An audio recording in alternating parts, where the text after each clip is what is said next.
Your teacher said, what is the correct word that describes a lot of people? Them? Yes, but why, when we were talking, you said the answer was we? Were you in their group? This is you. And then the teacher's asking that what describes a lot of people. She did not say that you were joining them. So that's them, not we. So kuan di ay na, kani di na. Kung daghan ang mga tao unya, wala ka didto, unsay tawag di ana? Them. So kung daghan ang tao niya, naapog ka didto, we.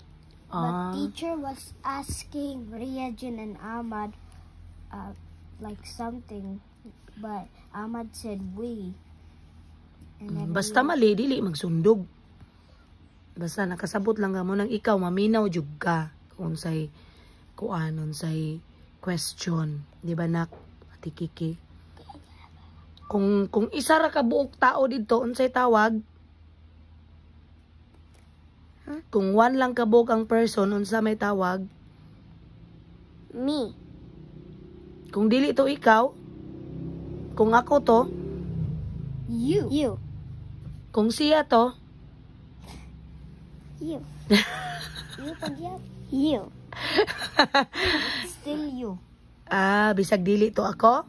Yeah. Kung babae, You. Her. You. If it's a boy, him. Hmm? Look. Hey, you. Like not her, you. That's weird. And then you go like him, you, he, you. Is that correct? tama di ay na tama jud. Is it correct? Tama no, you jud ang you jud ang answer, dili day pwede. Hey, ka. her, hey, her. The correct answer Jojo is you. Hey, you. Kung Hey, you, hey, so you. kung kato nga person kay kuan siya ka ng Hey, weird man siya or mali siya kung yung Hey, kag hey. hey him, Hey, her. hey her. Diba tama jud ito imong ate kaya non sa jud tama. Hey, you. Not her, you. Gani. Okay po. Thank you Bye. sa idea. Mom, I think I have rashes behind my neck. Why? They're so itchy. Put some some cream. Okay? Look at mine. Mine is about. Okay, say good morning to our followers and viewers. Good morning, followers and Good viewers. morning, followers, viewers, We just woke up, guys. The time is... subscribers. Me, I just woke up taod.